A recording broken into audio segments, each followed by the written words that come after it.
Avance de Noticias Caracol. 5 de la mañana a 30 minutos. Toda una tragedia vive Quibdó por cuenta de un incendio que prácticamente redujo a cenizas parte del barrio Pablo VI de la capital chocoana. Autoridades confirmaron que 2 personas perdieron lamentablemente la vida y aunque la comunidad trató de atacar las llamas, la mayoría de viviendas que estaban construidas en madera fueron arrasadas por la conflagración. Preliminarmente, 30 desaparecieron y por supuesto pues los habitantes perdieron todo. De esto les estaremos hablando en nuestra primera emisión. 5:30 minutos y a esta hora el ministro de Defensa Pedro Sánchez hace un recorrido por Corabastos y con él está nuestro ojo de la noche Eduard Porras. Eduard, buenos días, cuéntenos qué está pasando a esta hora allí en Corabastos. Daniela, ¿cómo me le va? Muy buenos días para usted, para todos los televidentes de Noticias Caracol. Efectivamente, el ministro, el director de la policía, el mismo gerente de Corabastos, están desde muy temprano aquí en la central de Abastos. Ministro, muy buenos días. ¿Qué es esta sorpresa aquí en Corabastos? ¿Qué está haciendo desde las 4 de la mañana? Promoviendo aún más la seguridad y buenos días a todos los televidentes. Aquí en este centro de acopio que lleva más de 54 años, donde está la seguridad alimentaria, también es necesario protegerla. Y estamos promoviendo con nuestro gaula policial y gaula militar la denuncia contra la extorsión, ese delito que aflige a muchos hogares colombianos, pero que hemos evitado el pago del 81% de los intentos de extorsión. Venga, ministro, lo aprovecho precisamente también para preguntarle, el presidente electo, Abelardo de las Prillas, se quería posesionar en una base militar, ¿ya hay una respuesta de eso? Eso se definirá acorde a los protocolos debidos. El señor presidente de la República nos ha indicado brindar toda la seguridad requerida en esta transición y atender todos los requerimientos que sean del caso para la posesión que se llegue a dar el 7 de agosto. ¿Usted ya reconoció y el primero en reconocer el triunfo de Abelardo? No, ahí hay una desinformación. Eso no es un tema de reconocimiento personal, eso es un tema constitucional, un tema institucional. Y cuando se pronunciaron las autoridades electorales, los invito a que lean mi mensaje. Dije en su momento, las autoridades se han pronunciado y ya dijeron que el presidente de todos los colombianos a partir del 7 de agosto es el doctor de la Espriella. Pero también recuerdo que el presidente actual es el doctor Gustavo Petro y las fuerzas militares, la Policía Nacional, todo el sector de defensa acata la Constitución y la ley y seguirá las instrucciones del presidente actual hasta el 6 de agosto inclusive y del nuevo a partir del 7 de agosto. Pero inicialmente el presidente había dicho que no acataba. Si usted lee la parte donde el presidente menciona claramente que su mandato termina el 6 de agosto y que entregará el cargo. Por eso estamos en un proceso de empalme, de informarle, aunque lamentablemente pues no estuvo el gobierno entrante en dicho empalme, informarle al pueblo colombiano lo que estamos haciendo, lo que hemos hecho y lo que seguiremos haciendo hasta el 6 de agosto. ¿Qué sabe usted, ministro, del ataque en Tibú, en el aeropuerto? Estamos averiguando quién fue el actor criminal contra una instalación donde se despachan los vuelos de Satena. Es un ataque a la población, es un ataque que no podemos tolerar. Allá delinquen los criminales del cartel del ELN, del cartel de las disidencias de la Escalarcá, el Frente 33, y tengan la certeza que no vamos a tolerar este tipo de actos, pero sobre todo vamos a tomar las acciones con mayor contundencia en ciertas áreas para que estos hechos no vuelvan a ocurrir. Ministro, que siga con su recorrido, muchísimas gracias. Gracias a usted y los invito a que vengan aquí a Corabastos, la despensa de Colombia, la segunda más grande de América, después de la de México. Y ayudas, ¿no? Gerente también de ayudas, hay unas ayudas que van para Venezuela también, ¿no? Totalmente, sí señor. Por parte de los comerciantes de la corporación tuvieron la iniciativa de poder contar con 5 toneladas para el pueblo venezolano y que podamos articularlo a través de la institucionalidad con el ministro de Defensa para la entrega de estos recursos. Iniciativa de nuestros comerciantes, recalco. Gerente, muchísimas gracias. Pues el recorrido continúa con el director de la policía, el ministro y todas las entidades aquí en la central de Abasto. Más adelante nos vemos con más información del Ojo de la Noche. Sí, señor, hay que reiterar que a propósito de esa intención de la visita del ministro de Defensa, ya en varias oportunidades los comerciantes de ese central de abastos más importante del país han denunciado que son víctimas de la extorsión. Por eso la lupa en este flagelo. Ya vuelvo con usted, Eduard, 5:34 minutos, porque a esta hora retomamos la noticia con la que abrimos esta emisión. El incendio que se registra en el barrio Pablo VI, en Quibdó. Allí está justamente mi compañera Andrea Estrella desde las 2 de la madrugada cuando infortunadamente inició este incendio que, repetimos, cobró la vida de 2 personas. Andrea, cuéntenos, ¿qué está pasando?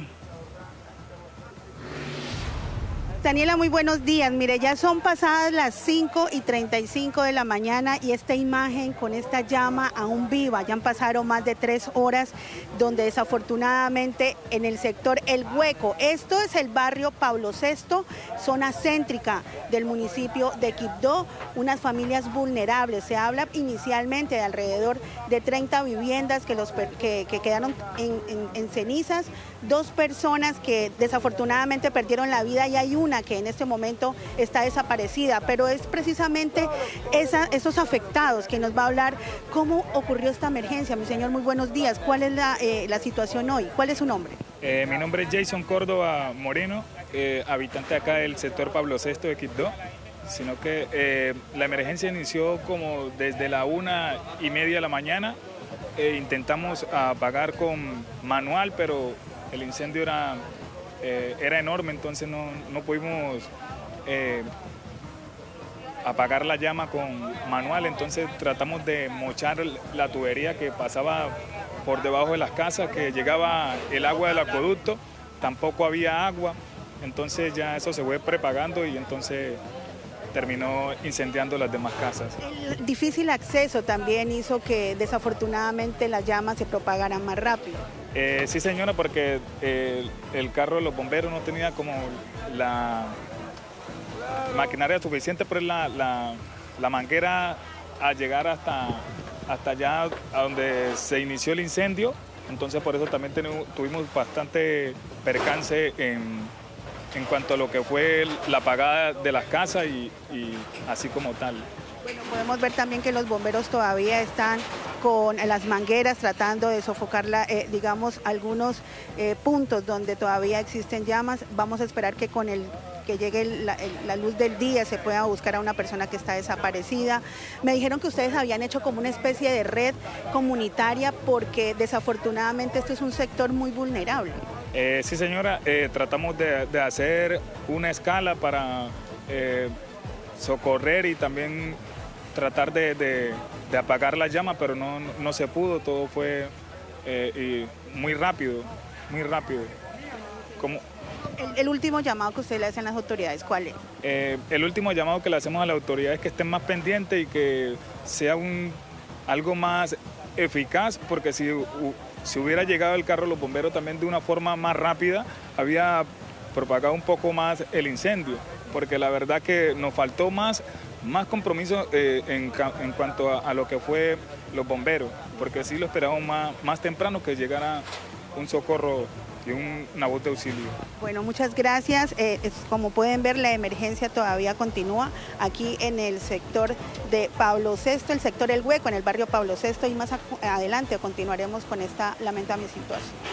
Qué preocupantes y tristes esas imágenes, Andrea, todo reducido a cenizas allí en el barrio Pablo VI, que hace parte de la Comuna 4 de Quibdó. Más adelante volvemos con usted para que nos dé información actualizada. 5:38 minutos. Hoy es 10 de julio de 2026. Estas son las noticias con las que les estamos diciendo bienvenidos. Aquí comienza la primera emisión de Noticias Caracol. Como siempre es un gusto acompañarlos. Gracias por preferirnos para estar bien informados. Bueno, además de lo que les hemos venido contando en minutos, vamos a hablar de la reunión informal que sostuvo el presidente electo Abelardo de la Espriella con los codirectores del Banco de la República. Y también les contaremos más sobre esta gran campaña de los principales medios de comunicación del país para motivar a los colombianos a mantener esa mano tendida a nuestros hermanos venezolanos con ayudas humanitarias y donaciones dirigidas a la reconstrucción del vecino país. Antes, les tenemos información importante prevista para hoy en Colombia y el mundo. Este es nuestro tradicional despertador. Hoy es 10 de julio. Bienvenidos.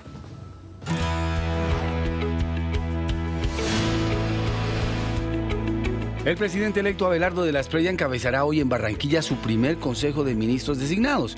A la reunión asistirán las 11 personas anunciadas que conformarán su gabinete. En el encuentro se espera avanzar en la coordinación de las diferentes carteras y definir las primeras líneas de trabajo para el próximo periodo presidencial. Lo más importante.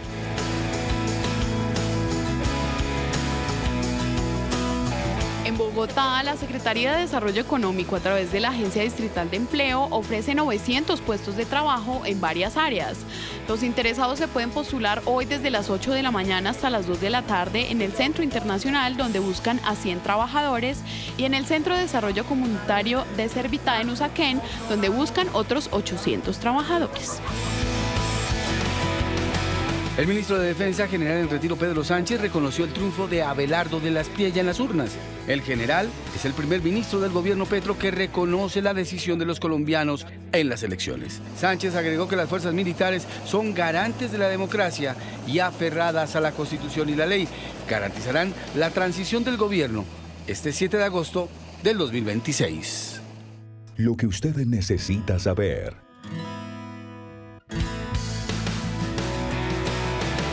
Hoy es la fecha límite en Bogotá para pagar el impuesto predial sin intereses ni sanciones. Según datos de la Secretaría de Hacienda, con corte al 30 de junio, la ciudad ha recaudado 4,5 billones de pesos, lo que equivale al 86% de la meta anual fijada en 5,2 billones. De los 2,8 millones de predios obligados, más de 2,3 millones ya están al día con esta obligación tributaria. Somos Noticias Caracol. Primero la gente. 5:41, ya tengo en mis manos el diario El Espectador para presentarles esa ronda por las principales portadas de los diarios del país. El de la casa nos dice: el fenómeno de Niño. Falleció Rafael Antonio Niño, conocido como el Niño de Cucaita y uno de los deportistas más importantes que ha tenido el país. Entre 1970 y 1980 ganó 6 veces la Vuelta a Colombia y 5 el Clásico RCN. Su domingo como escalador y contrarrelojista lo convirtió en referente absoluto del ciclismo colombiano. Pasemos ahora al diario de Medellín. El colombiano nos dice: estalla el carrusel de Quintero. La fiscalía imputará al hermano.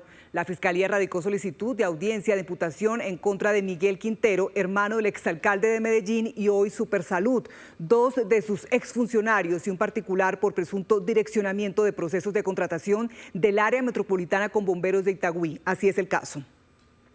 Y terminamos esta ronda con el diario El Tiempo. Francia a semifinales. Los galos derrotaron sin mucho apuro a Marruecos 2-0, en un juego en el que incluso Mbappé erró un penal. Fue un juego con emociones contadas en el que al final se impulsó la jerarquía francesa, que reafirmó su chapa de favorito. El próximo martes jugará con quien resulte ganador del duelo España-Bélgica. 5 de la mañana, 42 minutos. Está encendiendo su televisor, está abriendo las puertas de su negocio, se está preparando para salir a trabajar, a estudiar. A usted que trabaja también en las zonas rurales de nuestro país, a todos, bienvenidos. Estamos listos para contarles cómo amanece el país, cuál es la noticia en diferentes regiones y por eso ya van a ver a parte de mis compañeros en sus pantallas listos. En Barranquilla, por ejemplo, está Argemiro Pion. En Cartagena está Tatiana. En Medellín está Mariana Rodríguez, en el centro de Bogotá está mi compañero Héctor Rojas, en el norte de Bogotá, hace rato no coincidíamos, mi querido Esteban Bejarano, me encanta verlo madrugando. En Cali también está nuestro compañero y en el sur de Bogotá está mi compañero Ojo de la Noche, Eduard Porras. Me devuelvo a Cali, por supuesto, para mencionar a mi compañero Steven Moreno. Ya vuelvo con usted entonces con esas noticias del Pacífico.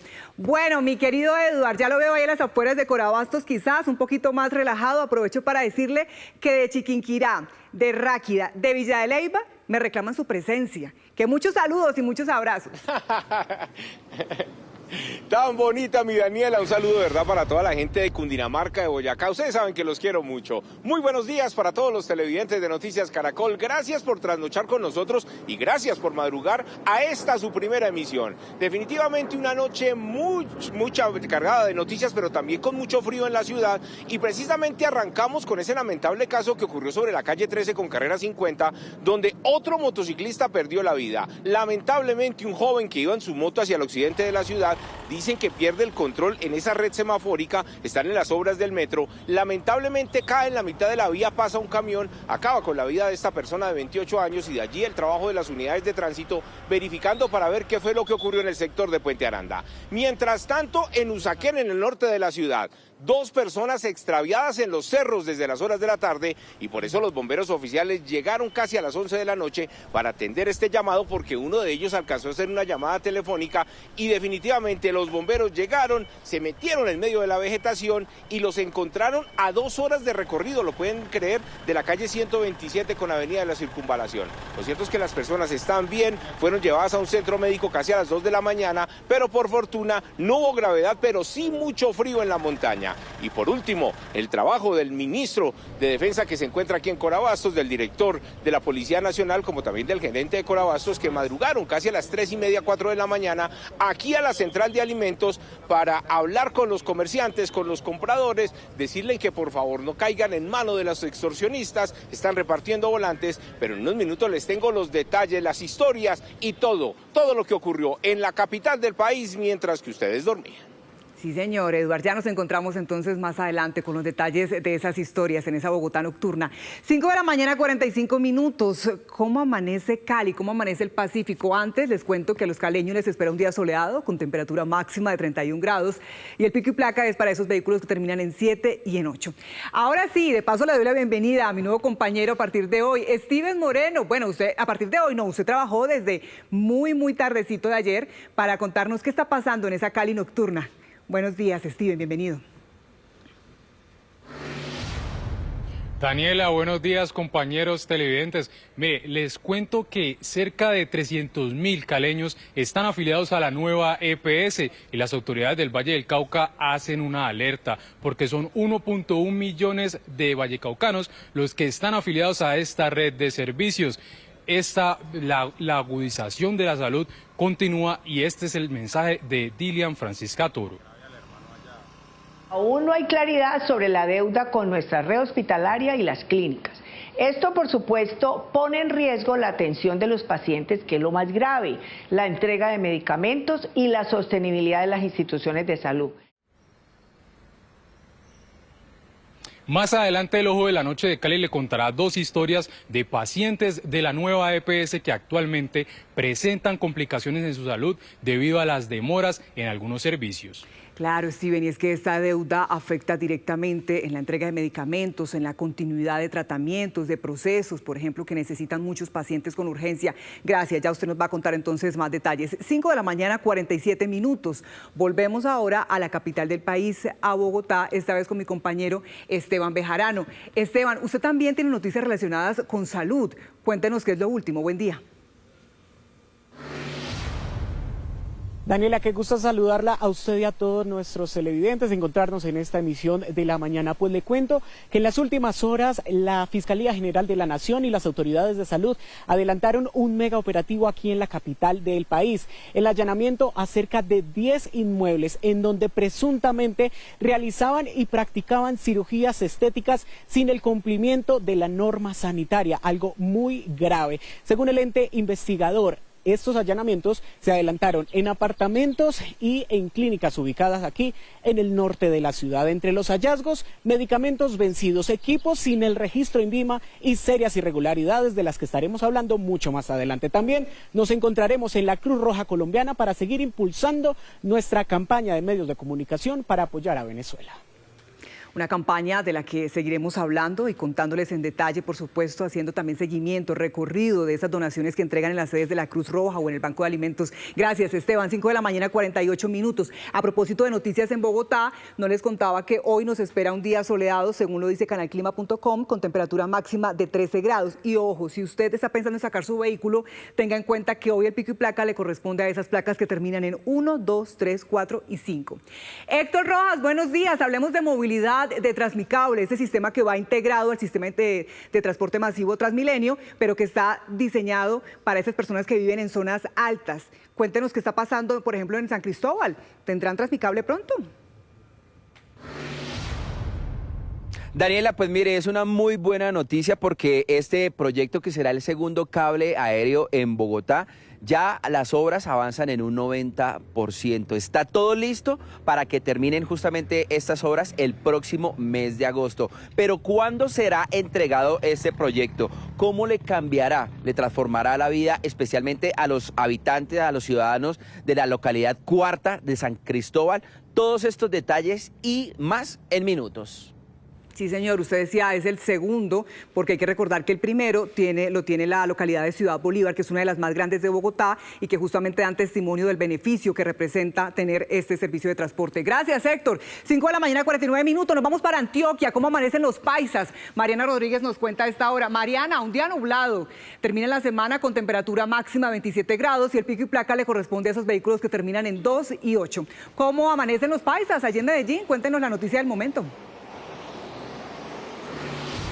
Daniela, televidentes, feliz viernes. La noticia hoy en Antioquia tiene que ver con una advertencia que ha hecho EPM en las últimas horas y que tiene que ver con una protesta minera que generaría bloqueos en 2 subregiones del departamento, en el norte y en el nordeste, y esto va a impedir la correcta operación de 5 centrales hidroeléctricas que son claves para la generación de energía, no solamente en Antioquia, sino en otras regiones del país. Estamos hablando de que, pues, según la empresa antioqueña, esos bloqueos impedirían el acceso del personal a 5 centrales, que son entonces Porce 2, Porce 3, Guadalupe 3, Guadalupe 4 y Troneras 5. Esto en conjunto pues genera una capacidad eléctrica, para que ustedes me entiendan un poco mejor, de 1.617 megavatios. Esto podría afectar precisamente la prestación del servicio, no solamente en Antioquia, sino en varias zonas del país. Al respecto habló la empresa antioqueña. Queremos hacer una invitación a todos los actores de este territorio, de que entendamos que esta es una infraestructura crítica para el país. Ahorita nos estamos acercando a la fase más crítica de lo que sería el fenómeno del Niño, y toda la energía del país tiene que estar disponible y en óptimas condiciones para poder entregarle esos kilovatios que requieren los colombianos para tener calidad de vida. EPM aseguró que si estos bloqueos se llegan a dar, se afectaría el 16% de la generación eléctrica y energética de todo el país. Por eso entonces hace un llamado a las autoridades para que eviten esos bloqueos como pues respuesta a esas protestas mineras en las subregiones norte y nordeste de este departamento. Una noticia que entonces impactaría a todos los colombianos. Decía usted el 16% de la demanda nacional. Gracias, Mariana. 5 de la mañana, 51 minutos. De las noticias de Antioquia pasemos a las noticias del departamento de Bolívar. En Cartagena la temperatura hoy se espera que sea máxima 33 grados y el pico y placa le corresponde a esos vehículos que terminan en 7 y 8. Tatiana Rodríguez, buenos días. San Jacinto vive una de las crisis de desabastecimiento de agua históricas, podríamos decirlo. ¿Qué es lo que pasa allí y cuándo se cree que podrán tener nuevamente ese servicio? Así es, Daniel y televidentes, muy buenos días. Esta crisis justamente ha llevado que la comunidad del municipio de San Jacinto bloquee por los últimos 9 días la troncal de Occidente, esa vía que conduce hacia el interior del país. Pues la gobernación de Bolívar señaló que se tomó la empresa que presta el servicio y que se están haciendo reparaciones en un tubo para que pueda realizarse el bombeo de agua a esa comunidad que presenta o ha presentado por años este inconveniente del agua, de intermitencias, pero específicamente en los últimos 20 días sin el servicio de agua potable. Se realizó una mesa de trabajo ayer en la tarde y la comunidad señaló que se levantará el bloqueo por 3 días esperando esta solución. Esto dijo el gobernador de Bolívar. No, Servimaría es un desastre, una vergüenza.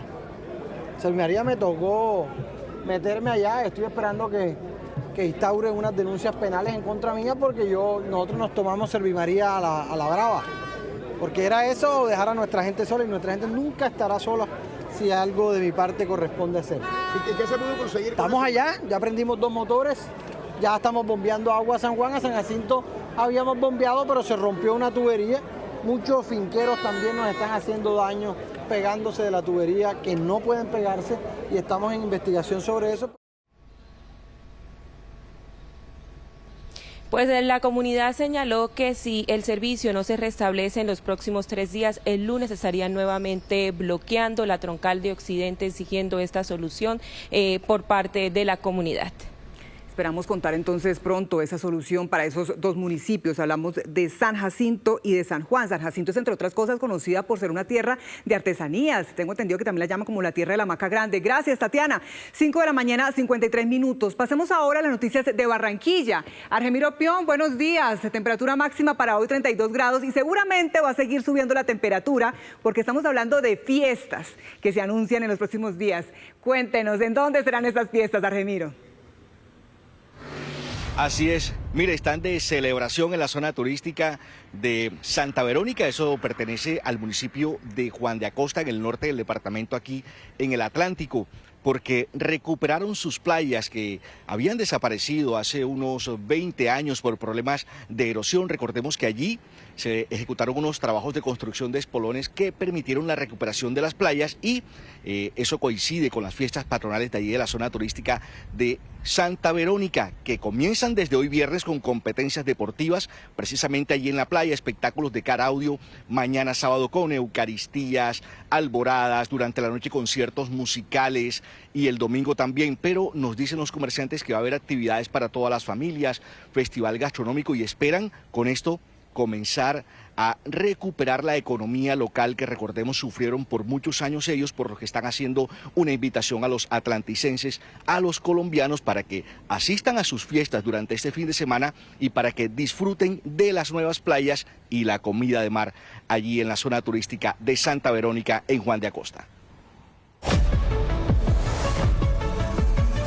5:55 minutos. La Guardia Revolucionaria iraní denuncia que los últimos ataques lanzados por Estados Unidos alcanzaron a población civil. Según Irán, los misiles de Trump, las cercanías de la central nuclear de Bushehr. Durante los últimos ataques, las fuerzas estadounidenses bombardearon aproximadamente 90 objetivos militares iraníes en la madrugada. Entre ellos, sistemas de defensa aérea, activos de vigilancia costera, depósitos de misiles y drones, capacidades navales e infraestructura logística militar, dejando al menos 14 muertos y 78 heridos en los últimos 3 días. La ola de calor que azota Europa deja por lo menos 460 personas muertas. Las elevadas temperaturas persisten este jueves en este continente y se mantendrán altas en países como Portugal, Italia, el Reino Unido y especialmente Francia, que extendió esta alerta al menos a 5 días más. Los termómetros en la mayoría del continente superan los 40 grados, mientras que las autoridades le están pidiendo a la población evitar actividades al aire libre, especialmente en esas horas de mayor calor. Y España enfrenta varios incendios al sur del país. La región de Andalucía se ha convertido en una tragedia sin precedentes en la zona y uno de los más graves de España, con un balance preliminar de 12 personas fallecidas, 8 heridas y 19 desaparecidas. Según las autoridades, este incendio en una de las localidades pudo ser causado por la posible caída de un cable eléctrico. Sin embargo, también influyen las altas temperaturas que les venimos contando por esta fuerte ola de calor en el país. Desde el Centro de Noticias de Caracol Televisión en Bogotá, esto es Noticias Caracol, primera edición.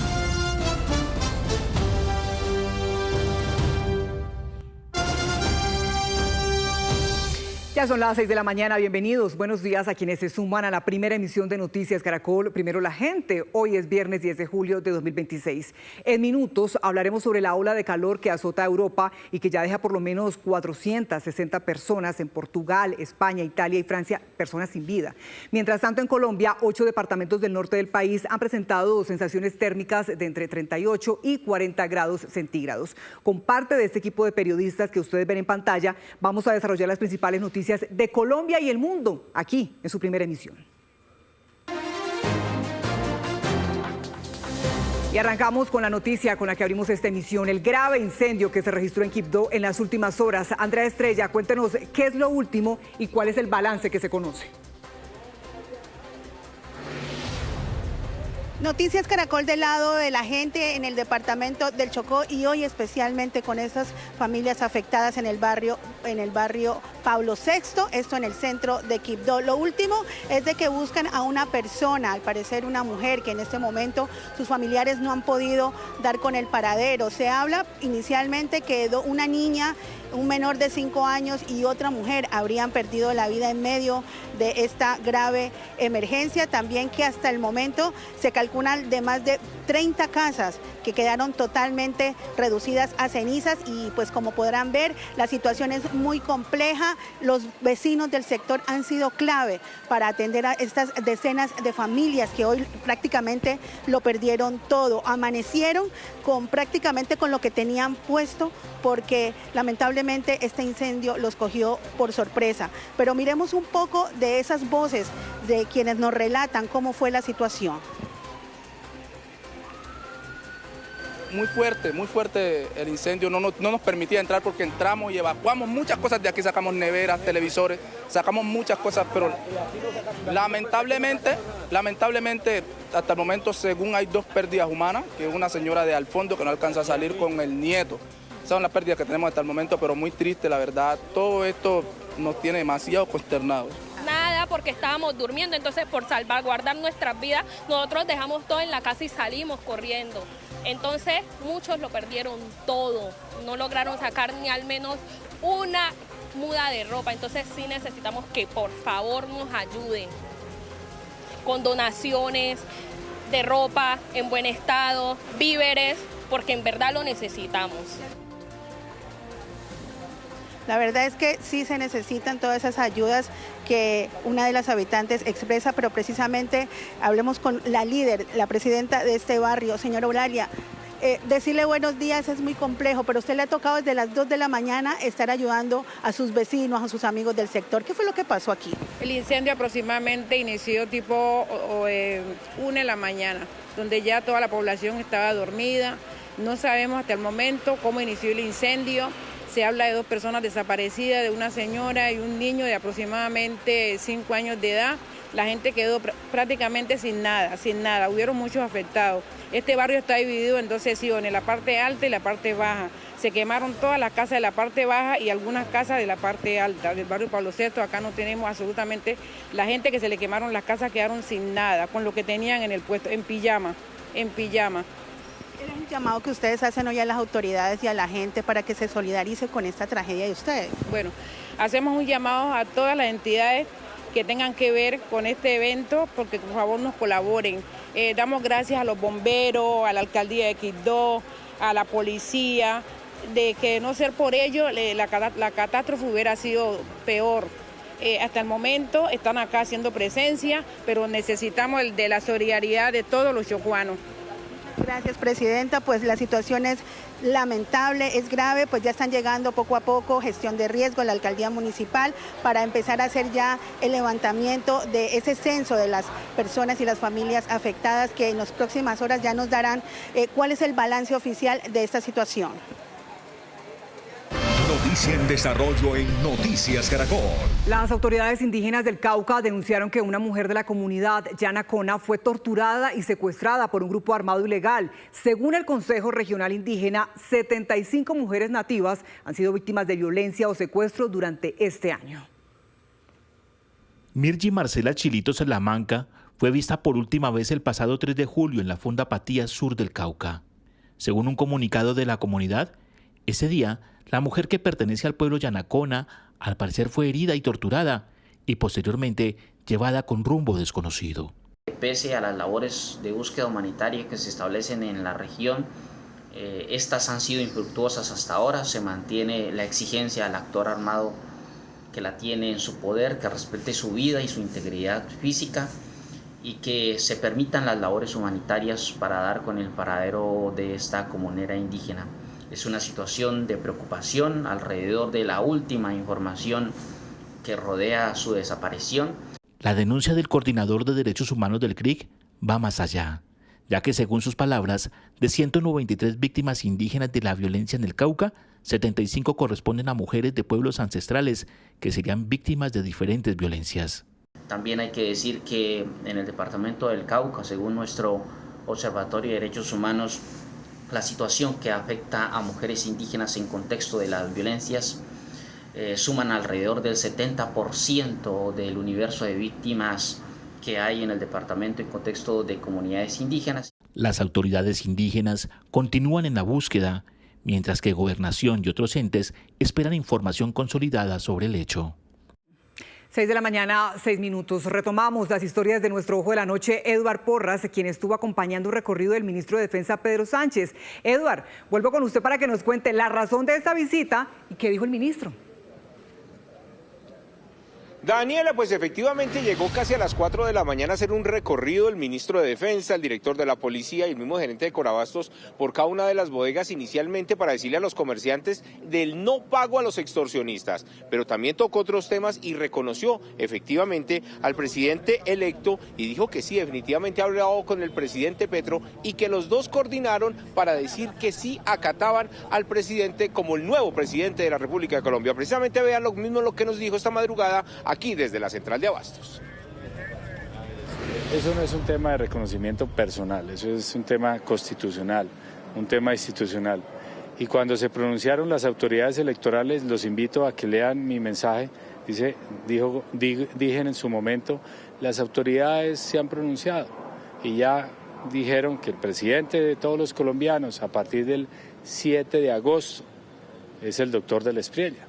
Pero también recuerdo que el presidente actual es el doctor Gustavo Petro y las fuerzas militares, la Policía Nacional, todo el sector de defensa acata la Constitución y la ley y seguirá las instrucciones del presidente actual hasta el 6 de agosto inclusive y del nuevo a partir del 7 de agosto. Pero inicialmente el presidente había dicho que no acataba. Si usted lee la parte donde el presidente menciona claramente que su mandato termina el 6 de agosto y que entregará el cargo. Por eso estamos en un proceso de empalme, de informarle, aunque lamentablemente pues no estuvo el gobierno entrante en dicho empalme, informarle al pueblo colombiano lo que estamos haciendo, lo que hemos hecho y lo que seguiremos haciendo hasta el 6 de agosto. Y precisamente el presidente electo Abelardo de la Espriella también manifestó que quería hacer esa posesión en una base militar. El ministro también nos respondió a esta pregunta. El presidente electo Abelardo de la Espriella se quería posesionar en una base militar, ¿ya hay una respuesta de eso? Eso se definirá acorde a los protocolos debidos. El señor presidente de la República nos ha indicado brindar toda la seguridad requerida en esta transición y atender todos los requerimientos que sean del caso para la posesión que se llegue a dar el 7 de agosto. Daniela y televidentes, y en unos minutos más información con el ojo de la noche. Gracias, Eduardo. A propósito de la cartera de defensa y de noticias de orden público, en las últimas horas se presentó un ataque con drones cargado con explosivos en el aeropuerto del municipio de Tibú. Este hecho dejó varias personas lesionadas. Richard Quiñones, desde Cúcuta, cuéntenos qué es lo último. Buen día.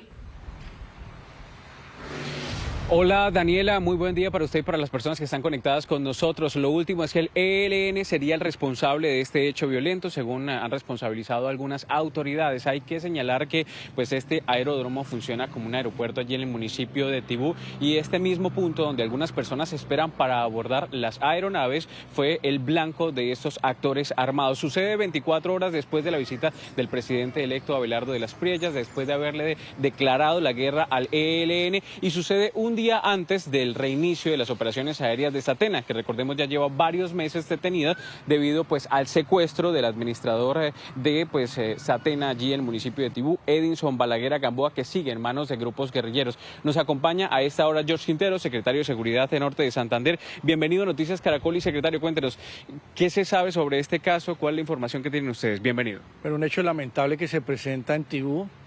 Un ataque con dron, dejan caer una granada precisamente en la parte administrativa del aeropuerto. 2 personas que se encuentran lesionadas, ya una persona fue traída a Cúcuta, un centro asistencial, por una caravana humanitaria de la Defensoría del Pueblo. Entendiendo esto, ¿cómo afecta lo que sucede en el municipio de Tibú? ¿De qué manera repercute esta situación? Tibú lleva más de 20 meses en un conflicto bastante complejo en esa zona. En este momento la economía y la gente precisamente de Tibú es la que está perdiendo. Esto fue una actividad que se hizo en coordinación con la aeronáutica, con la empresa privada y la gobernación para poder activar una ruta, para poder facilitarle las cosas a las personas que viven y residen en esa zona del departamento. ¿Están evaluando al momento lo que sucedió? ¿Se prevé tomar alguna acción? ¿Han dicho algo al respecto a las autoridades? Desde el día de ayer se tomó un dispositivo importante tanto de policía como de ejército. En este momento se hacen sobrevuelos en la zona y pues obviamente ya hacen las coordinaciones necesarias la fuerza pública en esa zona. ¿Funciona en un día como hoy el aeropuerto? En este momento está parada la operación, precisamente como usted lo ha dicho anteriormente, estábamos trabajando para poder reactivarla después de casi 2 meses, donde la gente ha querido que nosotros realmente podamos poner en funcionamiento esta línea para poder trabajar y poder transportarse en esa zona. ¿Qué medidas van a tomar después de esta situación por parte de las autoridades? Me dicen que ya hay un refuerzo, pero ¿hay tal vez otras acciones especiales? En el departamento se realizan labores importantes, tanto a la defensiva de la fuerza pública como actividades de presencia de la institucionalidad por parte de la gobernación. En este momento pues, esperamos un Consejo de Seguridad para poder trabajar y mirar qué medidas vamos a tener ahí. Muchísimas gracias, secretario. Cabe señalar que hoy se reactivan los vuelos con Satena, sin embargo estamos atentos a conocer si al final continuarán esas labores, pero lo que nos han dicho preliminarmente es que las operaciones aéreas preliminarmente están detenidas. Estamos muy atentos también a estas medidas de seguridad, al consejo que van a realizar el día de hoy para determinar nuevas acciones. La Aeronáutica Civil rechazó este hecho y también está evaluando los daños y lo sucedido el día de ayer en el municipio de Tibú.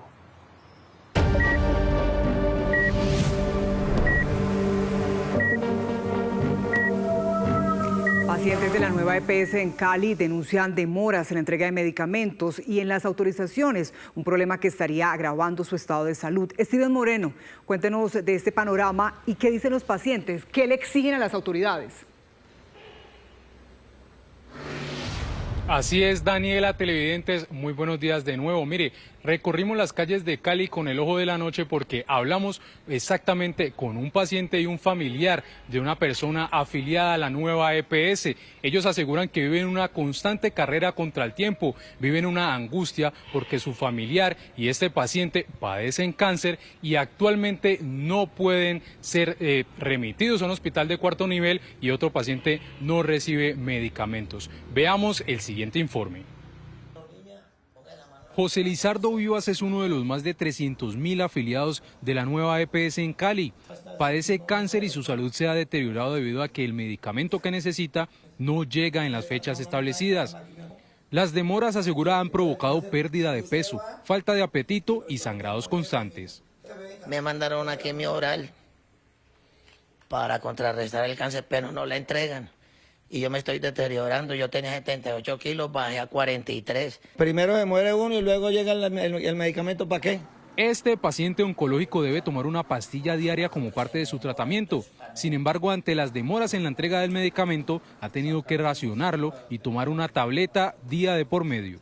Este caso no es aislado. Otros pacientes denuncian falta de autorizaciones y demoras en las remisiones. El paciente tiene un tumor maligno de laringe y necesita una remisión a nivel 4 y la nueva EPS no lo ha remitido, que lo va a remitir y nada que lo remite y el paciente deteriorándose, todos los días deteriorándose más. Este panorama refleja la incertidumbre de los más de 300.000 usuarios caleños después de conocer los estados financieros de la entidad. Se reveló que durante 2024 registró pérdidas por más de 4.8 billones de pesos y una deuda acumulada con los prestadores de salud que supera los 13.2 billones de pesos. No obstante, su interventor asegura que se está girando cerca de 2 billones de pesos mensuales con el objetivo de superar la crisis. Lo que nos manifestaron estos pacientes es que, por favor, las autoridades se pongan la mano en el corazón y puedan remitirlos y atenderlos rápidamente para que ellos puedan continuar con sus vidas. 6 de la mañana, 43 minutos. Gracias por continuar con nosotros. La Fiscalía anunció que llamará imputación de cargos a Miguel Quintero, hermano del exalcalde de Medellín, Daniel Quintero, por presuntas irregularidades en contratos del área metropolitana del Valle de Aburrá. Mariana Rodríguez, ¿qué dice la Fiscalía y en qué va la investigación, el proceso legal? Nicolás, la Fiscalía aún no dio fecha exacta de esa audiencia de imputación de cargos, pero se espera que sea la próxima semana, cuando entonces el hermano de Daniel Quintero Calle, exalcalde de la ciudad, estamos hablando de Miguel Quintero Calle y otras 3 personas más, pues sean citadas a esa audiencia de imputación de cargos, en donde, recordemos, avanza esa investigación por una presunta red de corrupción, por un entramado de corrupción, de adquisición de contratos y otorgamiento también de licencias de esos contratos entre el área metropolitana del Valle de Aburrá y el Cuerpo de Bomberos del municipio de Itagüí entre los años 2020 y 2023, cuando el entonces superintendente de salud era para ese momento alcalde de la capital del departamento de Antioquia. Según la investigación y las pruebas que dice tener la Fiscalía General, pues se busca imputarlos por celebración de interés indebido en la celebración de contratos y peculado por apropiaciones, que según la Fiscalía Anticorrupción, Miguel Quintero habría recibido coimas de 3.200 millones de pesos para adjudicar esos contratos, reiteremos, entre el área metropolitana del Valle de Aburrá y el Cuerpo de Bomberos del municipio de Itagüí. Un proceso que sigue entonces avanzando y que se espera continúe la próxima semana, cuando en esa audiencia de imputación de cargos pedirán cárcel para estas 4 personas imputadas y señaladas en este caso. Mariana, gracias. De otro lado, 10 inmuebles donde se ofrecían procedimientos estéticos fueron allanados durante una inspección de las autoridades en Bogotá. Esteban Bejarano, ¿qué encontraron en esos operativos? Daniela, pues el CTI de la Fiscalía en estas diligencias de registro y allanamiento encontraron una lista de posibles inconsistencias e irregularidades en estos centros estéticos que estaban operando en el norte de la ciudad. Por ejemplo, fueron hallados medicamentos vencidos, adulterados o manipulados. También fórmulas magistrales sin los permisos exigidos por la normatividad vigente. Hay un punto que preocupa a las autoridades y es que fueron encontrados equipos médicos sin registro sanitario del INVIMA y también historias clínicas que serían objeto de verificación por posibles inconsistencias, entre otros elementos que están siendo en este momento investigados. Los equipos, por ejemplo, son sometidos a peritajes y análisis con el fin de establecer su composición, el almacenamiento y posible riesgo para la salud pública. Hay que recordar que estos 10 inmuebles tienen la siguiente discriminación: 8 son apartamentos y 2 son clínicas. En estos fueron realizados estos allanamientos y pese a tener medidas cautelares y suspensión de actividades por parte de las autoridades de salud, seguían en funcionamiento. De manera complementaria, las autoridades adelantaron una inspección en una IPS, en una institución prestadora de servicios de salud, que estaría relacionada con la atención de pacientes que eran intervenidos en algunos de esos centros estéticos. Gracias, Esteban. Investigaciones, inspecciones que se están haciendo después de que Noticias Caracol denunciara el caso de Yolixa Tolosa. En otras noticias, la Interpol activó notificación de circular roja para que Diego Marín, conocido como alias Papá Pitufo, comparezca ante las autoridades colombianas. Los detalles los tiene hasta ahora de la mañana nuestra compañera Rocío Franco.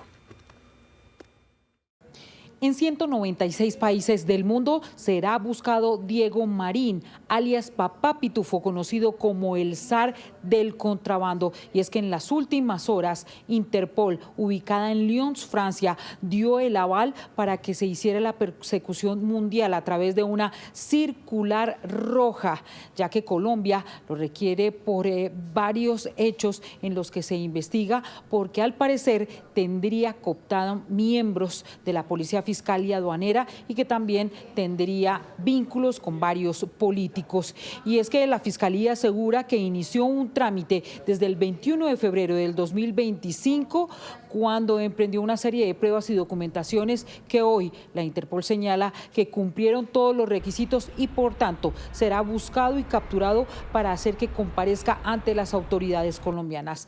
Es de recordar que de por medio hay una solicitud de extradición del gobierno colombiano que fue interpuesto ante el gobierno de Portugal, lugar donde Papá Pitufo hizo una solicitud de asilo y de esta manera ha tenido en vilo su comparecencia en Colombia. Rocío, gracias. 6:48 minutos. El presidente electo Abelardo Velas Priella se reunió con los codirectores del Banco de la República. El nuevo mandatario de los colombianos estuvo acompañado del vicepresidente electo José Manuel Restrepo y también de varios de sus ministros designados. Laura Rojas, ¿qué se conoce de esta reunión? Los detalles. Mire, en las últimas horas, el presidente electo Abelardo de la Espriella, junto con algunos de sus ministros designados, principalmente el ministro de Hacienda, Miguel Gómez, participaron de una reunión bastante importante con algunos miembros de la Junta Directiva del Banco de la República. El ministro Gómez, pues, va a ser quien va a presidir esa Junta del Banco de la República, y es muy importante esa reunión para conocer los detalles de esa política monetaria a manejar. En esa reunión también participaron algunos ministros designados, como el ministro del Interior, también el ministro de Comercio y también el canciller. En el caso del ministro del Interior, pues habló sobre la independencia que se debe tener y el respeto por el Banco de la República. Claramente el gobierno puede estar de acuerdo o en desacuerdo, porque todos los gobiernos quieren que baje la tasa de interés, a veces no se puede, pero pues de todas maneras, así no le guste la decisión al gobierno, se va a respetar. Y con eso queremos marcar un contraste con este gobierno saliente, que no reconoce los resultados de las elecciones, que desconoce la voluntad de los colombianos en las urnas, que desconoce la separación de poderes, que desconoce el Estado de Derecho y desconoce naturalmente la autonomía de organismos como el Banco de la República. Algunos codirectores del Banco de la República confirmaron que esa reunión fue bastante cordial, que tuvieron un almuerzo bastante tranquilo para hablar sobre esa política monetaria. Sin embargo, pues está a la expectativa de lo que va a pasar sobre las tasas de interés de referencia, que en lo que va corrido de este año han subido 275 puntos básicos, dejándola en 12%, y eso algunos analistas manifiestan pues sigue siendo muy alta esta tasa, que también ha sido criticada por el gobierno actual. El ministro de Hacienda, pues en diferentes oportunidades ha manifestado su descontento en que estas tasas hayan llegado al 12%. Buenos días a quienes llegan, a quienes se suman a nuestra primera emisión de Noticias Caracol. Primero la gente, hoy es 10 de julio de 2026. Y empezamos, Daniel, hablando del golpe de calor, porque el IDEAM alertó que en varias regiones del país las temperaturas podrían superar, escuche esto, hasta los 37 grados centígrados. Y es que en las últimas horas en algunas zonas se registraron cifras récord. Por eso estamos en vivo desde varias regiones del país para conocer cómo están viviendo los colombianos estas altas temperaturas. Por ejemplo, esta semana Cali registró la temperatura más alta del año con una sensación térmica de 43 grados. Las autoridades han encendido las alertas ya que el calor puede generar problemas de salud pública. El calor en Cali ha llegado a niveles extremos. De acuerdo con la autoridad ambiental, el martes 7 de julio la capital del Valle registró la temperatura más alta del 2026 con 36.4 grados centígrados y una sensación térmica histórica de 43 grados. Y aunque las autoridades ambientales han tomado medidas preventivas ante la alerta del fenómeno del Niño, para los habitantes de esta zona del país el calor es sofocante. Esto debido pues a la alta radiación que hemos tenido en los últimos días. Coincidencialmente con esta temperatura se presentó una humedad relativa del 60%, o sea que la sensación térmica, lo que sintieron las personas fue una temperatura de más de 40 grados centígrados. Según el Departamento Administrativo del Medio Ambiente DACMA, las altas temperaturas están afectando a animales silvestres como los guatines, las zarigüeyas y zorros, que están saliendo de su hábitat natural a zonas urbanas donde puedan encontrar hidratación. Por favor, comuníquense directamente con nosotros, con el DACMA, organismo ambiental. Nuestro equipo de central operativa de reacción está dispuesto a ir por el animal y llevarlo al lugar de paso para evaluarlo, hidratarlo y verificar sus condiciones para una próxima liberación. Las recomendaciones: no les den alimento, no se acerquen a ellos, se pueden comportar de manera agresiva. La compra de ventiladores, compresas de hielo y termos para mesa de noche son algunos de los elementos a los que los caleños le echan mano para dormir. Pues yo vivo directamente en Terrón, ¿no? Se imaginen si la parte más fresca aquí de Cali, como se dice, se siente demasiado calor por la noche. Y pues más que todo pues las ventanas, abrir la ventana y ventilador, y agüita demasiado, hidratarse demasiado. Según los ciudadanos, la noche y el mediodía son los momentos más calurosos, donde la medida más efectiva, sin duda, es comerse un buen cholado. Refrescante, trae hielito granizado, esencia de rojo, trae maracuyá, banano, papaya, piña, mango, fresa, guanábana, manzana y uva. Mermelada de mora, lechera. Ante la intensa ola de calor, a los ciudadanos se les recomienda tomar medidas de prevención como hidratación constante, evitar exposición directa al sol durante las 11 de la mañana y las 4 de la tarde, utilizar ropa ligera y sombreros o sombrillas.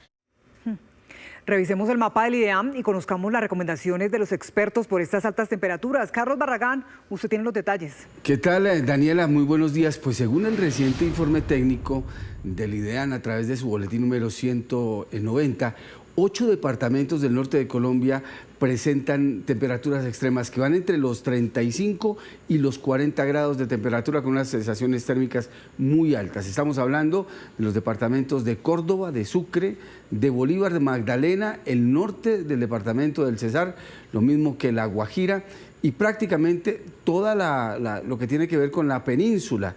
El mapa de temperaturas del IDEAM también señala que en las últimas 24 horas se registraron temperaturas superiores a los 24 grados y mejor a los 40 grados en el Guamo Bolívar. Allí el termómetro marcó 40.6 grados. En Valledupar, en esta zona de Colombia, 38.4. En Villavieja, estoy hablando del departamento del Huila, esto queda muy cerca al desierto de la Tatacoa, el termómetro llegó al 39.4 y en La Guajira, lo mismo que en San Sebastián, en Buenavista y en Santa Marta, las temperaturas tuvieron una sensación térmica por encima de los 40 grados centígrados. Finalmente, hay que señalar que municipios como Armero, Guayabal, las temperaturas fueron bastante altas. Y ahora veamos algo que tiene que ver con los sitios de Colombia en donde se registraron temperaturas que superaron máximos históricos, es decir, estamos hablando de municipios como Montelíbano, en el Córdoba, que tuvieron temperaturas que sobrepasaron lo que históricamente se había determinado. Pero también no son tan altas las temperaturas, o mejor, hay sitios en donde, aunque hay una alta altura, las temperaturas fueran supremas, como por ejemplo en Boyacá, en donde hubo sitios en donde se marcaron 25 grados, o Planeta Rica en Córdoba, con 37.2 grados. Así que buen protector solar, sombrilla y buscar la sombra, porque lo que viene es calor para este fin de semana. Imagínese, Carlos, no solamente para el fin de semana, para los próximos meses, porque esa es la advertencia que recientemente también ha hecho el IDEAM. Precisamente vamos a Valledupar, donde los habitantes están padeciendo este golpe de calor por estos días. Martín Mendoza, ¿cómo están viviendo los habitantes y llevando estas temperaturas que han superado incluso los 38 grados? Buenos días, le cuento que a esta hora tenemos una temperatura de 27 grados, pero con el pasar de los minutos empieza a aumentar la sensación de calor en la capital cesarense. La comunidad está angustiada, pues ya pasando el mediodía, el termómetro supera los 38 grados y la sensación térmica alcanza los 40 grados. La comunidad se refugia en las sombras. Por fortuna, Valledupar es una ciudad bastante arborizada, pero se han presentado inconvenientes con algunas personas, especialmente las que trabajan en la calle, en algunos sitios cerrados, sin aire acondicionado. Conversamos con varias personas que todavía salen a esta hora, aprovechando que la temperatura está un poco fresca, y nos contaron cómo sobrellevan estas altas temperaturas en la ciudad. La temperatura aquí en Valledupar ha calentado demasiado y créame que en nuestro lugar de trabajo ha sido imposible, porque hay muchos compañeros que se han desmayado de acuerdo a la temperatura que está haciendo aquí en Valledupar. ¿Cómo la sobrellevan entonces? Pues manito, allá nos dan hidratación, agua, suero, y con eso amortiguamos el sol. Posiblemente pues pidiéndole a Dios que se calme la temperatura. Uy, es terrible. Yo trabajo, pero más el tiempo que paso metida en el cuarto con aire que el que estoy allí en el almacén, porque las temperaturas están fuertes. A algunas personas se les complica conciliar el sueño y a esto se le suma la problemática del servicio de energía, se presentan interrupciones, lo que ha llevado a que comunidades realicen protestas exigiendo la continuidad del servicio para poder tener sus abanicos, sus aires acondicionados encendidos y sobrellevar estas altas temperaturas. Martín, no imaginamos esa sensación, 38 grados. Bueno, de Valledupar pasemos a Barranquilla. Allí también se están registrando temperaturas extremas, especialmente después del mediodía. En la capital del Atlántico, las autoridades ya están entregando recomendaciones a la comunidad para evitar problemas de salud. Argemiro Peón, cuéntenos de estas recomendaciones. Así es, Daniela, mire, la Secretaría de Salud del distrito está recomendando básicamente tratar de no exponerse al sol durante tiempos prolongados, sobre todo entre las 10 de la mañana y las 3 de la tarde, que es cuando se están registrando las más altas temperaturas. También utilizar protector solar, consumir abundante agua, utilizar sombrillas y las personas que sufren de hipertensión, tomarse sus medicamentos antes de salir a la calle. También especial cuidado para los menores de 5 años, gestantes y adultos mayores. Hay mayor riesgo, dicen las autoridades, durante estos días de intenso calor por afectaciones de enfermedades respiratorias, y también se han extremado medidas de prevención, tanto aquí en Barranquilla como en municipios del departamento del Atlántico, por la alerta ante incendios forestales, esto debido a las altas temperaturas y a la disminución de las lluvias. Argemiro, es que esto no solamente está pasando en Barranquilla, también en Cartagena, donde el calor no está dando tregua. Las autoridades explicaron que esto responde al fenómeno del Niño y otros factores que están disparando la sensación térmica. Tatiana Rodríguez, ¿cuál ha sido la temperatura más alta que se ha registrado? Nicolás, televidentes, miren, sensaciones térmicas de hasta 40 grados. Explica el Centro de Investigaciones Oceanográficas e Hidrográficas del Caribe, CIOH, que estamos en un año atípico y que varios factores han llevado a estas altas temperaturas. Además, como usted lo menciona, el fenómeno del Niño, también algunas partículas del polvo del Sahara que han hecho que se presenten estas altas temperaturas en la capital de Bolívar, que se sienten mayormente entre las 10 de la mañana y las 4 de la tarde. Pero miremos lo que dice la autoridad, el CIOH. Actualmente, a pesar de que ya pasamos de una transición de época seca a época húmeda y que ya tenemos actualmente el tránsito de ondas tropicales provenientes del este, en estos momentos hay varios factores que están incidiendo para que se presenten estas condiciones de tiempo seco. Una de ellas es actualmente el fenómeno del Niño, el cual pues incide en que se disminuyan las condiciones de lluvia, baje la nubosidad. Asimismo también tenemos sistemas de alta presión en el Atlántico Norte que también están influenciando para que no se produzca nubosidad, y pues eso es lo que nos permite que la radiación solar incida sobre nuestro Caribe colombiano con más fuerza.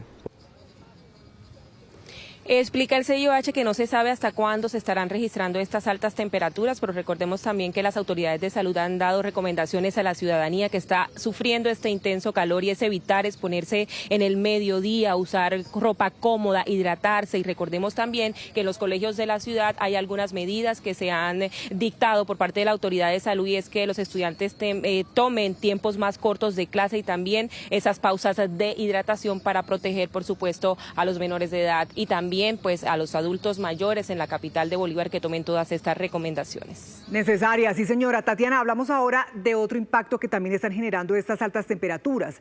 Los biólogos y científicos en Santa Marta están advirtiendo el blanqueamiento de sistemas coralinos en diferentes lugares de la costa caribe. La situación, dicen, es una consecuencia del fenómeno del Niño y alerta sobre la muerte de los corales.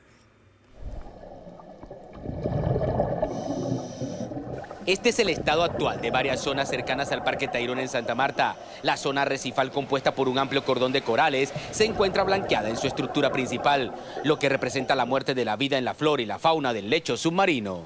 Cuando tenemos periodos de temperatura que incrementan por encima del rango tolerable de las colonias coralinas y se mantiene por un tiempo específico, más o menos 1 a 2 a 3 meses, las algas salen del coral o el coral expulsa las algas, no se sabe muy bien qué es lo que parece, pero se disminuye como la optimización en esta relación.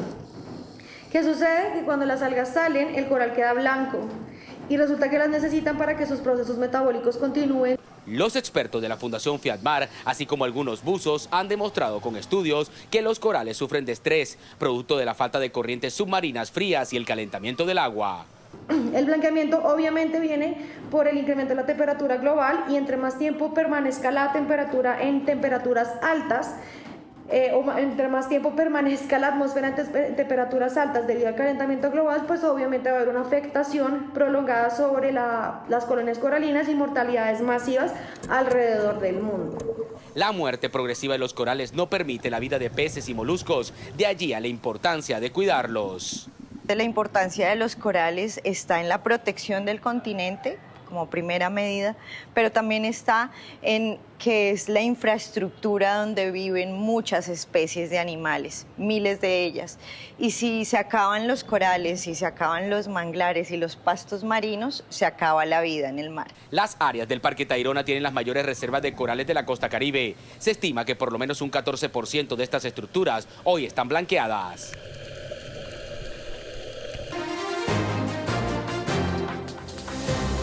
A esta hora también es noticia en el mundo la ola de calor en Europa. Escuchen esta cifra. Medios en Alemania reportan que solo en junio la cifra de muertos superó las 4.000 personas.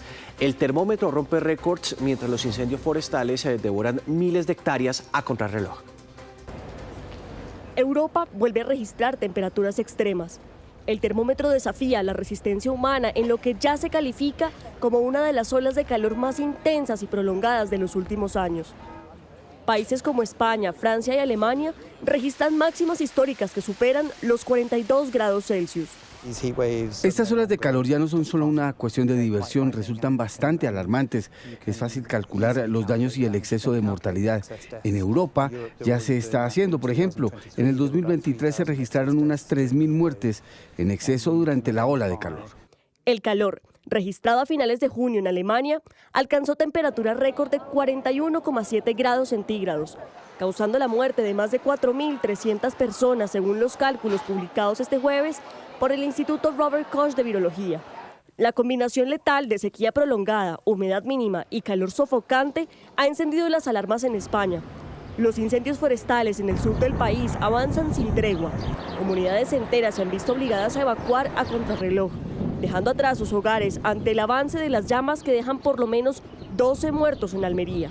Parece que los 4 son de nacionalidad extranjera y pudieran ser británicos, ¿no? Porque por el coche con el volante en el otro lado, pues parece que pudiera ser británico, pero todavía, lógicamente, va a costar identificar. Y otro escenario de 7 personas, que iban 9, de las cuales 2 logran salvarse, se les logra rescatar, logran salvarse y 7 fallecen. El impacto no es solo ecológico, es una crisis de salud pública que satura los servicios de emergencia y enciende el debate sobre las infraestructuras urbanas. Los científicos de la Comunidad Europea advierten que este panorama ya no es una anomalía, sino una cruda realidad del cambio climático en el continente que más rápido se está calentando en el planeta. Y a propósito de las altas temperaturas, revisemos entonces el pronóstico del clima para las principales ciudades. Lo que nos dice hoy canalclima.com es que Bogotá, Bucaramanga, Manizales y Popayán tendrán un día soleado. Mientras en Bogotá la temperatura llegará a 13 grados, en Bucaramanga será de 30, en Manizales se estima que sea máximo de 25 y en Popayán pasaría lo mismo de 25. En Medellín nos advierte un día nublado con temperatura máxima 27 grados. Revisemos ahora por regiones. Las regiones Caribe, Pacífica y Orinoquía registran un viernes parcialmente nublado y las regiones Andina y Amazonía un día nublado.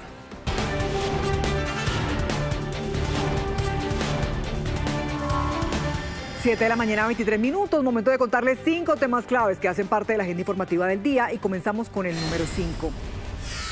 Israel compartió con Estados Unidos información de inteligencia que apunta a que Irán habría desarrollado un nuevo plan para asesinar al presidente estadounidense Donald Trump, según informó el diario The Wall Street Journal. De acuerdo con el reporte, la información fue transmitida por Israel a las autoridades estadounidenses, aunque no se han divulgado detalles sobre el supuesto complot ni sobre sus posibles responsables. El tema 4 es para que usted le preste atención. Hoy es la fecha límite en Bogotá para pagar el impuesto predial sin intereses ni sanciones. Según datos de la Secretaría de Hacienda, con corte al 30 de junio, la ciudad ha recaudado 4,5 billones de pesos, lo que equivale al 86% de la meta anual fijada, que es de 5,2 billones. De los 2,8 millones de predios obligados, a más de 2,3 millones ya están al día con esta obligación tributaria. Tercer tema. La Secretaría de Desarrollo Económico de Bogotá, a través de la Agencia Distrital de Empleo, está ofreciendo 900 puestos de trabajo en diferentes áreas. Los interesados se pueden postular hoy desde las 8 de la mañana hasta las 2 de la tarde en el Centro Internacional y también en el Centro de Desarrollo Comunitario que servirá en Usaquén. Tema 2. El ministro de Defensa Pedro Sánchez, que reconoció como presidente electo a Abelardo de la Espriella, esto dijo a nuestro compañero, el Ojo de la Noche, Eduardo Porras. Eso no es un tema de reconocimiento personal, eso es un tema constitucional, un tema institucional. Y cuando se pronunciaron las autoridades electorales, los invito a que lean mi mensaje. Dije en su momento, las autoridades se han pronunciado y ya dijeron que el presidente de todos los colombianos a partir del 7 de agosto es el doctor de la Espriella.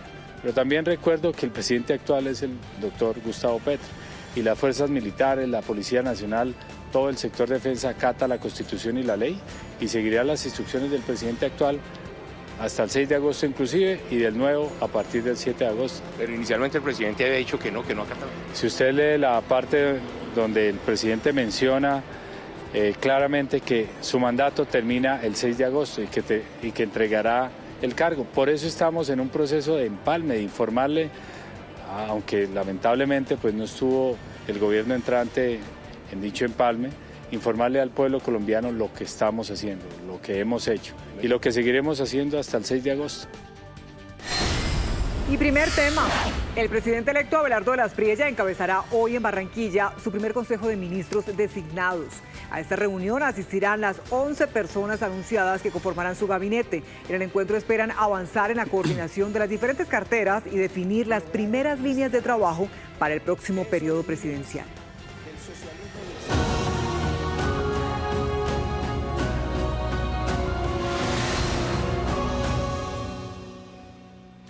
7 de la mañana, 26 minutos. Mientras en Colombia los medios de comunicación del país seguimos sumando esfuerzos para ayudar a nuestros hermanos venezolanos, la tragedia en ese país continúa.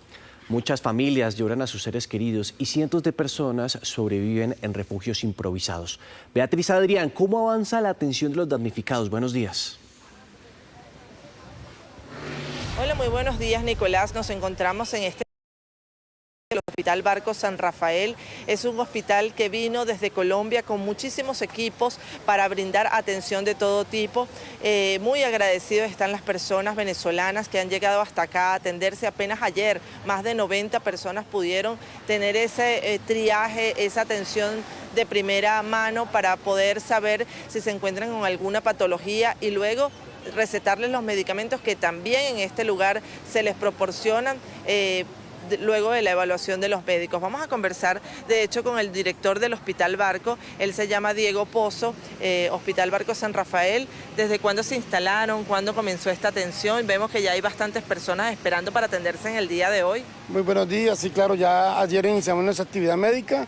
Más de 93 pacientes fueron atendidos, donde se le hizo consulta médica general, pediatría, ginecología, y también la entrega de medicamentos y también, por supuesto, consulta psicológica. ¿De dónde vienen estas personas? ¿Vienen de La Guaira y de otras zonas afectadas? Vienen de las zonas afectadas, las zonas del terremoto, pero aquí tenemos un centro de damnificados donde hay más de 1.300 damnificados y estamos iniciando arrancamos con todos esos damnificados en la atención.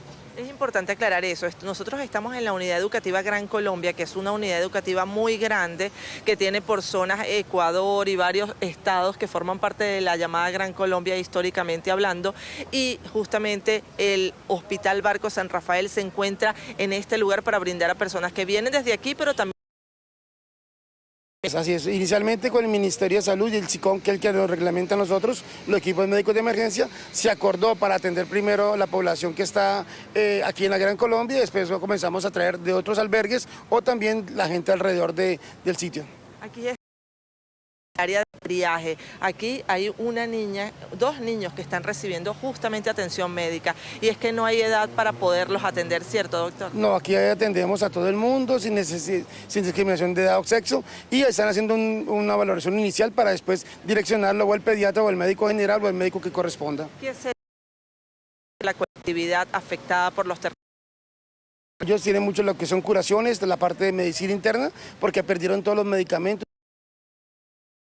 Y también pues hemos encontrado también graves estados de desnutrición en los niños. Exactamente.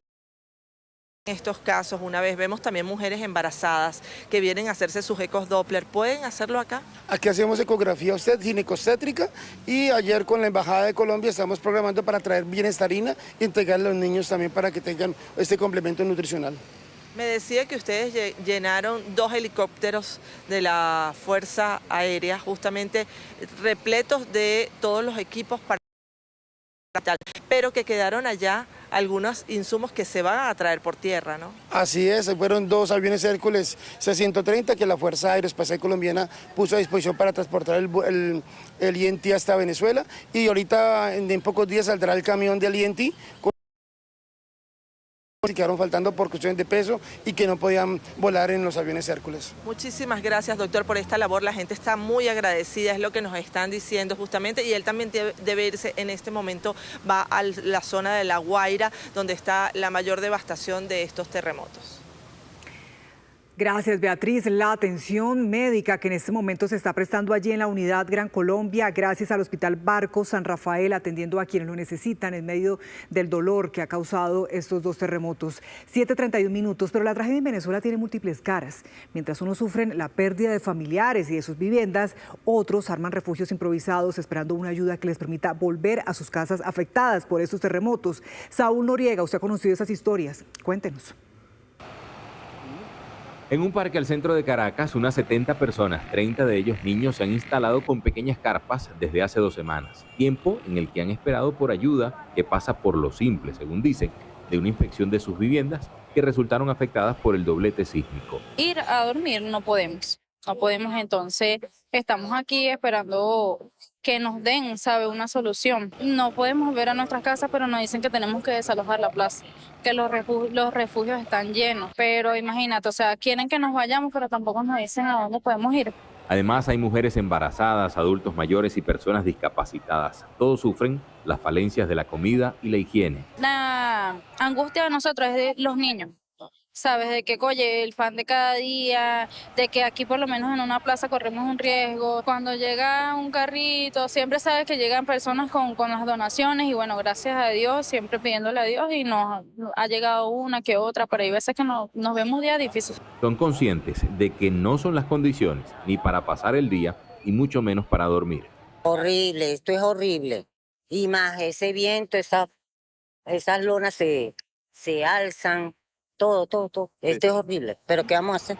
Sin embargo, es lo que han podido resolver momentáneamente. En realidad hemos vivido una pesadilla, porque en el caso mío, mi casa es multifamiliar, somos 12 familias. Entre niños, adultos, discapacitados, prácticamente han llegado beneficios, a nosotros no han tomado en cuenta. A pesar del tiempo y la precaria situación, no pierden la fe. Soy una persona discapacitada, ¿verdad? No tengo la movilidad, porque de esquelético musculatorio, no tengo la posibilidad de estar caminando, subiendo, bajando. Mi apartamento sufrió serios daños, pero con el favor de Dios todo se va a arreglar. La posibilidad de terminar en un refugio no lo descartan, pero esperan primordialmente que les ayuden a regresar a sus hogares. Estas familias dicen ser conscientes de que otras personas están viviendo una situación más delicada. Sin embargo, piden que no se les olvide y que la ayuda se le termine prestando. Desde Caracas, Saúl Noriega, Noticias Caracol. Saúl, pues a propósito de la jornada o la invitación que están haciendo los distintos medios del país para colaborar con Venezuela, en la Cruz Roja se están recibiendo donaciones para ayudar a nuestros hermanos venezolanos que fueron afectados por esta tragedia. Esteban Bejarano, ¿ya se está preparando una nueva salida de donaciones? Cuéntenos los detalles. Nicolás, sí señor, se está preparando una nueva salida de donaciones en esta campaña Todos por Venezuela. Donaciones que partirán a territorio venezolano, se espera e indican desde la Cruz Roja Colombiana la próxima semana. Específicamente kit de aseo, kit de cocina, kit de noche para las familias que lo están necesitando. Para hablar al respecto nos encontramos con Francisco Moreno, director ejecutivo de la Cruz Roja Colombiana. Bienvenido a Noticias Caracol y hablemos específicamente del porqué de estas donaciones de kit de aseo y kit cocina específicamente. Sí, precisamente en esta fase de la emergencia, donde las personas que no se quedaron sin sus casas, están en albergues, requieren precisamente para cocinar y tener estos alimentos que ya les han llegado. Entonces vamos a enviar kit de higiene familiar, kit de cocina, kit de vajilla, kit de noche, que les va a servir en esta etapa de la convivencia. ¿Aproximadamente cuántos kits van a partir desde aquí, desde Colombia? Vamos a hacer un envío de 16.000 kits.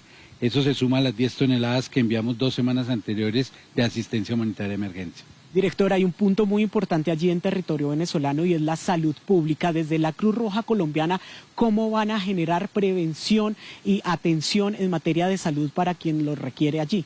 Sí, en articulación con la Cruz Roja Venezolana, en los albergues, en los sitios donde están estas comunidades, en sus casas, en sus techos, vamos a implementar un programa de prevención y promoción con el tema de la vacunación. Vamos a estar enviando 3.600 vacunas entre difteria, tétano, tosferina, sarampión, influenza, pero también todo el manejo del agua, el saneamiento, el manejo de basuras, de excretos y control de vectores, precisamente para evitar infecciones y evitar también epidemias en estos sitios de alojamientos temporales. Director, muchísimas gracias. Y el llamado importante será que los colombianos se sigan sumando a estas donaciones. En esos kits se transforman las donaciones que ustedes realizan por medio de los canales oficiales de la Cruz Roja Colombiana. Todos los pueden encontrar por medio de la página web www.cruzrojacolombiana.org. Qué oportuno también lo que nos dice la Cruz Roja sobre aportar de alguna manera en la prevención de enfermedades que también se puede presentar. Gracias, Esteban, 7:36 minutos. Y Medellín también se une a esta campaña por la solidaridad con el pueblo venezolano. En la ciudad allí hay 2 bancos de alimentos, están habilitados. Allí usted puede entregar ayuda humanitaria para el vecino país. Mariana Rodríguez, cuéntenos en dónde se encuentra y cómo puede donar la gente. Daniela, televidentes, estamos precisamente desde la Fundación Banco Arquidiocesano de Medellín, donde la gente, las personas, las familias y hasta las empresas pues han llegado aquí a donar de forma muy solidaria para el pueblo de Venezuela esos alimentos que hacen falta, colchones y demás elementos. Por eso hasta ahora nos acompaña el director de la Fundación, el señor Javier Humberto Ramírez. Bienvenido a Noticias Caracol, y para que la gente que nos está viendo, que quiere ayudar, que quiere ser solidaria, pues sepa en este momento, en este banco, qué es lo que hace más falta para donar al pueblo de Venezuela, qué pueden traer, qué hace más falta. Es muy importante para Venezuela todos los enlatados, atunes, sardinas, frijoles enlatados, etcétera. También importantísimo todos los productos de canasta básica familiar como arroz, aceite, frijol, lentejas, garbanzos, etcétera, y los productos de higiene y de primera necesidad para poder llegar al pueblo. Ahí estamos viendo también un poco en cámara todos esos elementos que han hecho parte, que van a ser parte de esas donaciones y ayudas para el pueblo de Venezuela. Pero usted me contaba que pasa algo, y es que las personas de pronto llegan y no saben muy bien qué pueden donar o qué de pronto no se puede enviar para el pueblo de Venezuela. Entonces, quien quiera llegar aquí con una canasta, con una bolsita para donar al pueblo de Venezuela, ¿qué puede traer? O mejor, ¿qué no puede traer? Porque simplemente no se puede enviar a Venezuela. Bueno, principalmente lo que les pedimos es que los productos que nos vayan a tener en donación son productos que no tengan más de 2 meses de vigencia para ser expirado, es decir, que la vigencia sea más larga de los 2 meses, que los productos que nos van a entregar sean perfectamente embalados y que no tengamos productos que ustedes, como donantes, no se consumieran en alguna oportunidad. Perfecto, director, muchísimas gracias, y pues que les vaya muy bien, que siga llegando acá entonces la solidaridad, la empatía y la ayuda para ese pueblo de Venezuela. Aquí en la Fundación Banco Arquidiocesano de Medellín, muy cerca a la estación Industriales del Metro de Medellín, pueden llegar desde las 6:30 de la mañana hasta las 2:30 de la tarde para ayudar y para contribuir a esta bonita causa por el pueblo de Venezuela.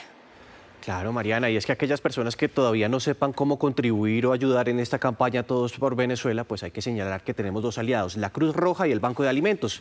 Mientras tanto, en Santander son varias las empresas que se han solidarizado con Venezuela. El Banco de Alimentos de Bucaramanga ya son más de 30 toneladas de alimentos que han llegado. Natalia Ayala, cuéntenos pues, qué dicen al respecto en Bucaramanga, cómo se está capitalizando esta ayuda. Nicolás, ¿qué tal? Buenos días. Mire, yo los saludo desde el Banco de Alimentos y ustedes pueden ver el panorama. 30 toneladas de ayuda que ya se ha podido recoger gracias a la solidaridad de todos esos empresarios, de los ciudadanos, de fundaciones y también de las iglesias que han respondido a este llamado para ayudar a las familias damnificadas de Venezuela. Y aquí desde el Banco de Alimentos de Bucaramanga es donde se está haciendo la recepción. En pantalla ustedes pueden ver agua, sobre todo los líquidos. Hay productos para aseo, colchonetas, frutas, ropa, alimentos no perecederos de todo tipo y también la solidaridad para llevar comida tanto a perros como a gatos que también han resultado afectados pues en estos terremotos. Por eso hablamos a esta hora con Gladys Rocío Ramírez, quien es la coordinadora del Banco de Alimentos. Gladys, bienvenida a Noticias Caracol y cuéntenos por favor cuáles son esos alimentos que aún no han llegado pero que hacen falta para llevar hacia Venezuela. Muy buenos días para todos. Estamos abrumados con la solidaridad de los empresarios y de todos los ciudadanos del común de aquí de Santander. Muchísimas gracias a todos ellos. Sí, hemos recibido muchos granos, hemos recibido enlatados, hemos recibido también agua, pero seguimos necesitando más alimentos, sobre todo enlatados especialmente. Y eso pues naturalmente que les va a servir. También estamos recibiendo colchonetas, pero nuevas, en buen estado. Eso es muy bueno. Pero yo quería resaltar algo, Natalie, y es que ayer recibimos una nota que nos pareció espectacular, y es una niña de la vereda Guaymaral, Jennifer Sierra Celis. Ella decidió escribirle una carta a los niños de Venezuela, a un niño de Venezuela. Entonces, nos pareció una estrategia muy bonita e incentivamos para seguir con esto y que los niños le escriban. Porque es que desde Bucaramanga no solamente se están enviando ayudas, sino mensajes de solidaridad a esos niños que lo perdieron todo. Aún hay tiempo para llegar a donar aquí al Banco de Alimentos de Bucaramanga, ubicado en la carrera 20 con calle 11 del barrio Comuneros. La tierra se movió. En un instante, todo cambió. Familias incompletas, amigos ausentes, recuerdos que duelen. Tranquilo, papi, no te asustes que ya te estamos bien. Venezuela nos llama, ayudar nos acerca. Noticias RCN, Blue Radio, Semana, Caracol Radio, La FM, NTN 24, El Tiempo, El Espectador, La República, Cambio, Olímpica, El Colombiano, El Heraldo, El País, City TV, Canal 1 y Noticias Caracol. Los grandes medios de Colombia se unen para tender un puente de solidaridad y esperanza, demostrando la fuerza del periodismo al servicio de la sociedad. Dona en la Cruz Roja y el Banco de Alimentos de cada ciudad. Invitamos a Colombia a no dejar de ayudar a nuestros hermanos venezolanos. Levantamos la voz por quienes resisten, por quienes sueñan con un futuro mejor, por quienes deben empezar de nuevo. Cuando la solidaridad nos une, la esperanza se hace más fuerte. Unidos por ustedes. Dona en la Cruz Roja y el Banco de Alimentos de cada ciudad. Todos por Venezuela. 7 de la mañana, 52 minutos. Bogotá avanza haciendo realidad el sueño de los bogotanos de tener una mejor movilidad. Por ejemplo, más de 400.000 personas se beneficiarán con el segundo cable aéreo que se está construyendo en la localidad de San Cristóbal, en el sur de la capital. Esta obra ya supera el 90%. Aquí les contamos. Yo era una Santo Tomás también de aquí de la comunidad del barrio Puesto, que decían que la obra no iba a ser realidad nunca, que esto no se morían y no veían nada. Doña Luz lleva 50 años viviendo en la localidad de San Cristóbal y como ella misma lo describe, no pensó que el Transmicable fuera una obra que se hiciera realidad. Por eso dudaba, por eso no creía y hoy después de 3 años, este proyecto que lo recibió la administración del alcalde Carlos Fernando Galán en un 5%, tiene una ejecución del 90%. Si una persona quería bajar de la parte alta de Altamira en bus para llegar, por ejemplo, a la iglesia del 20 de julio, los trayectos eran eternos. Podían gastar más de 1 hora, según doña Luz. De aquí a esos lugares únicamente pues tomábamos el proyecto de 1:30, 2 horas según el trancón, aparte de eso el tiempo que tomábamos en coger el transporte. Ahora todo eso se reduce a 10 minutos. Ahora esto se reduce a 10 minutos y es una bendición. Las pruebas de las cabinas en el cable aéreo comenzaron hace 2 semanas. Cada una de estas lonas contiene arena, pesan 60 kilos y es el peso promedio de una persona. Las cabinas son cargadas con las lonas para evaluar la resistencia, el sistema de frenado y todo lo concerniente a la operación y buscar así la certificación internacional que determinará que el Transmicable es apto y seguro para el transporte público. El sistema cuenta con 144 cabinas, cada una de ellas con capacidad para 10 personas, pero lo más importante de esta mega obra es que va a beneficiar a las personas en el tiempo de los desplazamientos. Son 3 estaciones, estación del 20 de julio, La Victoria y Senderos de Altamira. Son casi 3 kilómetros, 144 cabinas que están en servicio y tenemos 4 que son de repuesto.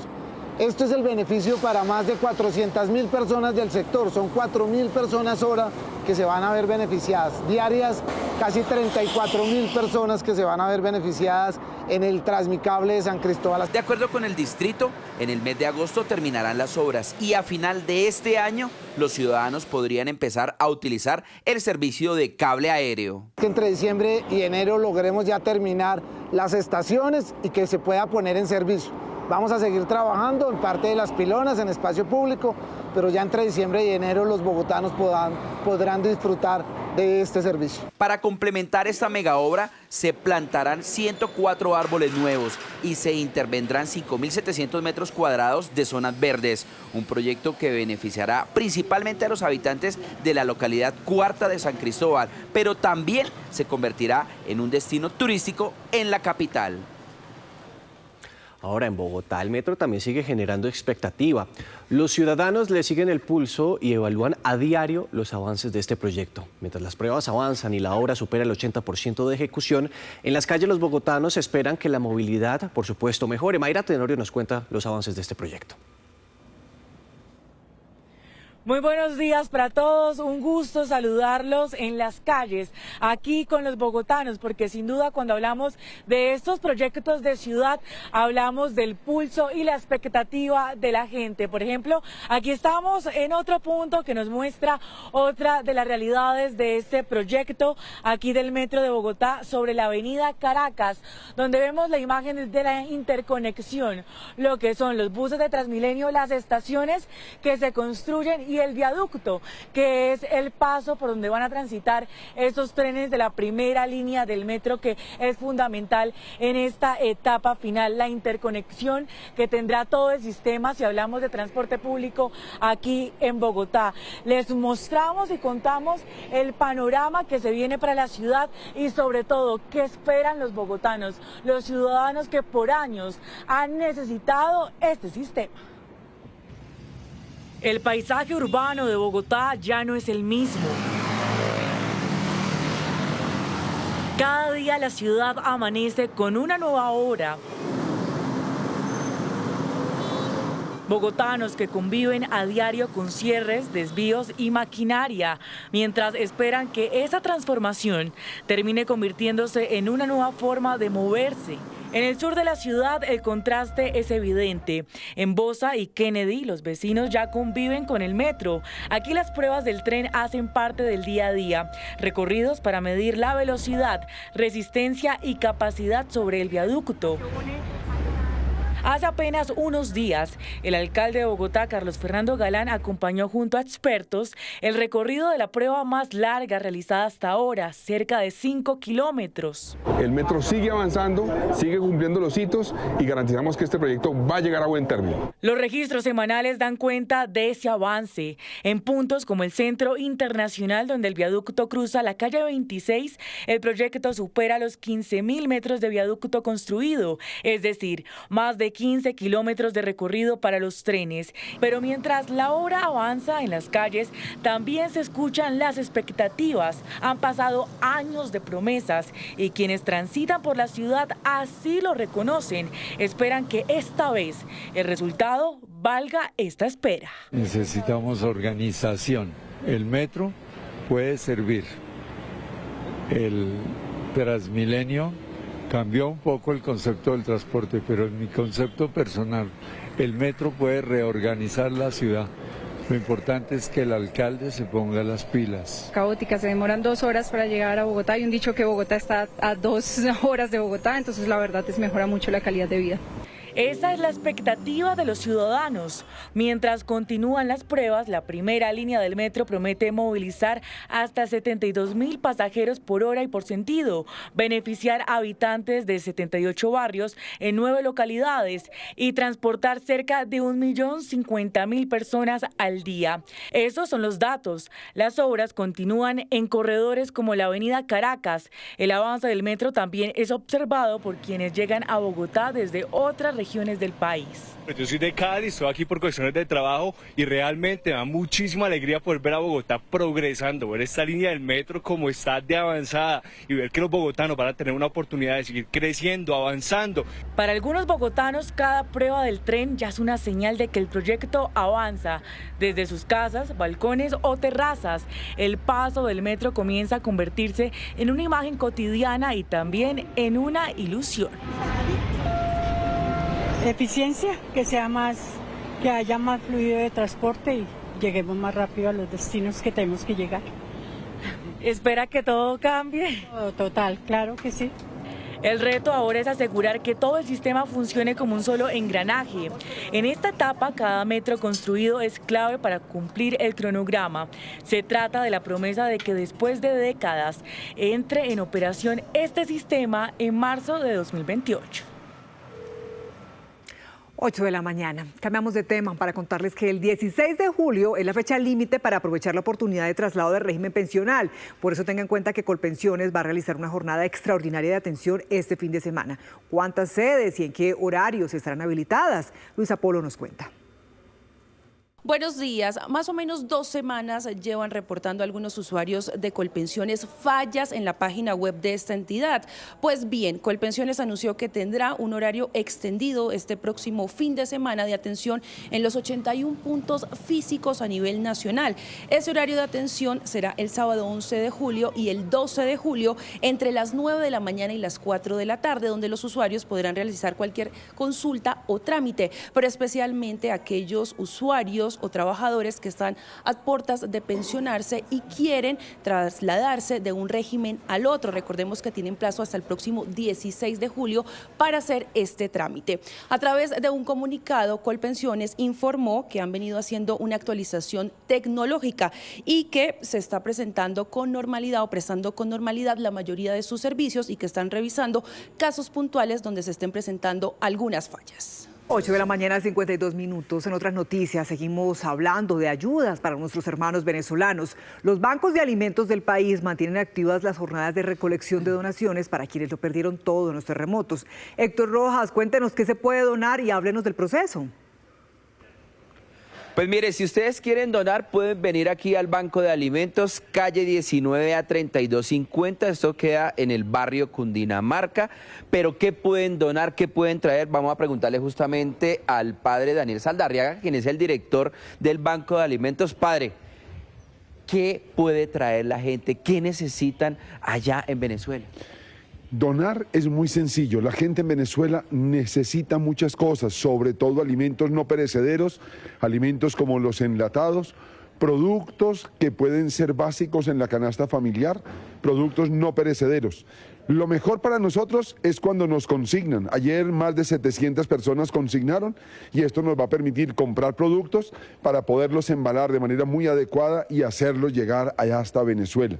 Eso es muy importante porque no solamente es que traigan esos productos acá, sino también lo pueden hacer a través de las diferentes cuentas que vemos justamente en estos momentos, el gráfico con las diferentes cuentas donde la gente pueda aportar ese dinero. Sí, y en www.bancodealimentos.org.co está la clave de breve y están las cuentas por si son empresas las que van a hacer las donaciones. Si tienen productos a través de las parroquias que están cercanas, también los pueden llevar. No olvidemos, estos días estamos preocupados por Venezuela, pero nuestros pobres siguen necesitando. Nuestro Banco de Alimentos ayer entregó más de 80 toneladas de producto a través de 90 organizaciones a las que podemos socorrer. Todos los días los bancos de alimentos de Colombia nos estamos moviendo porque los pobres de Colombia no se les superó el problema de la necesidad del alimento.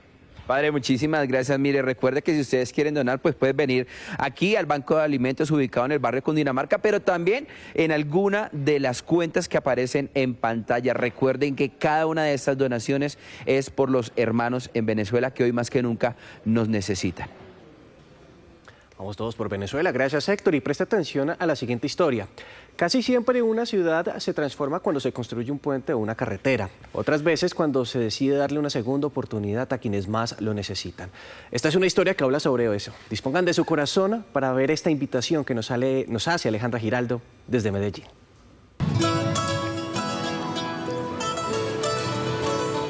Durante años para muchos decir Manrique era cargar con estigmas difíciles de borrar. Hoy sus habitantes decidieron contar otra historia y lo hicieron desde la comunidad a través del arte.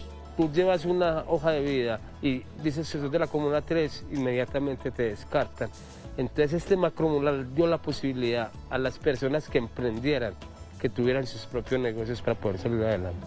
El macromural más grande de Medellín se llama Constelaciones y nació como una iniciativa de los habitantes para resignificar su territorio. Constelaciones es la intervención de más de 500 fachadas en este lugar.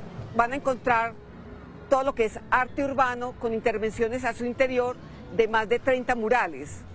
Constelaciones es el encuentro y la diversidad cultural que existe en Manrique. Un recorrido entre lomas y calles estrechas donde cada fachada y cada mural fueron concertados con la comunidad. Ellos decidieron qué historias, personajes y memorias querían dejar plasmados y con qué se encontrarían los turistas.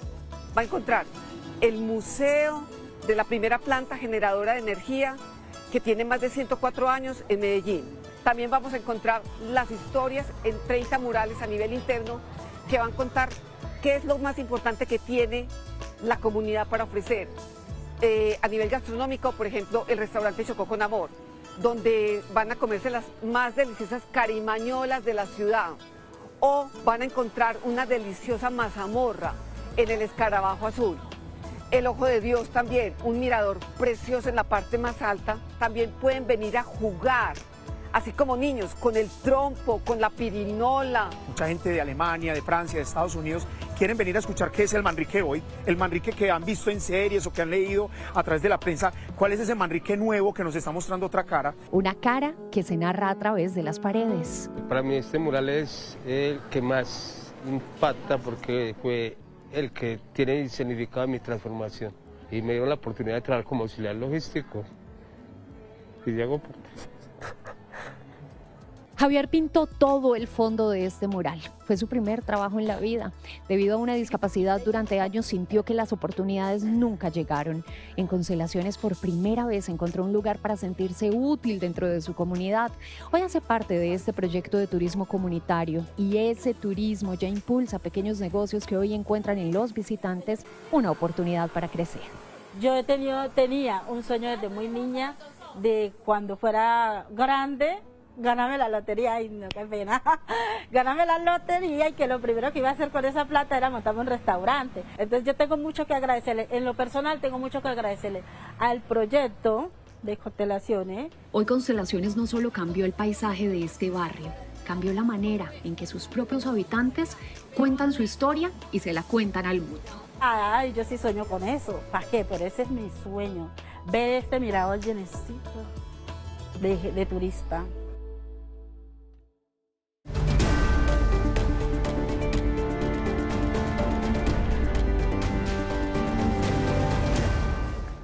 A las 8:58 nos conectamos con Negocios DITU. Luisa, buenos días. ¿De qué hablarán en la mañana? Daniela, buenos días. El ministro de Hacienda, Germán Ávila, anunció la presentación de una nueva tributaria el 20 de julio. Con este proyecto se buscarían recaudar 21,8 billones de pesos. En otros temas, gremios como Camacol, Asobancaria y Asocajas propusieron el relanzamiento del tan conocido programa Mi Casa Ya, con el objetivo de financiar hasta 300.000 viviendas en el próximo cuatrenio.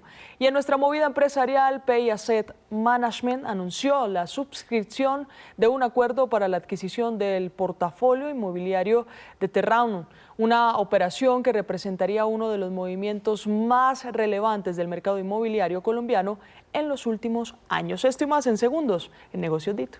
Quedamos conectadísimos, Luisa, pero es momento de ver qué tendremos en Caracol en Vivo, en nuestra señal digital. Don Pablo Arango Robledo, buenos días. Hola, Nico, ¿qué tal? Muy buenos días. En segundos, en Noticias Caracol en Vivo, estaremos hablando, atención a esto, queda una semana para el traslado del régimen pensional. En minutos tenemos entrevista con el presidente de Colfondos y también el presidente precisamente de Colpensiones aquí en Noticias Caracol en Vivo, que estará resolviendo muchas dudas a propósito de este traslado de régimen pensional. Queda una semana, se vence el plazo, el próximo 16 de julio. También estaremos hablando con la presidenta de ASEMI a propósito del estado financiero de la nueva EPS. Ya dice que es muy grave la situación de la nueva EPS y que esto se ve reflejado en las filas y en los usuarios. Y estaremos hablando por un lado de las altas temperaturas en el país, pero por otro lado, atención, de la situación por las lluvias que se está presentando en el territorio nacional en Arauca, Santander y Casanare. Tenemos una pregunta del día con esto en Noticias Caracol en Vivo. Tras la eliminación de la Selección Colombia, ¿a qué equipo le está haciendo fuerza en el Mundial?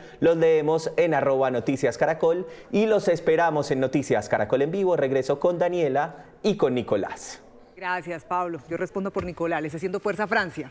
No, ¿sabe que no? A Inglaterra. Bueno, o sea que también me gustaría Noruega. Bueno. Pues ahí voy. Francia sí. Muy indeciso, lo veo. Por lo pronto, estas fueron las noticias. Los invitamos a escanear con su celular el código QR que está apareciendo en pantalla para descubrir muchas historias que tenemos para ustedes en digital. Nos vemos a las 12:30 con una nueva edición informativa en el canal Caracol. Ya viene el Tour de Francia. Esto es Noticias Caracol. Primero la gente y estrenamos Puente. Feliz fin de semana. Buen fin de semana.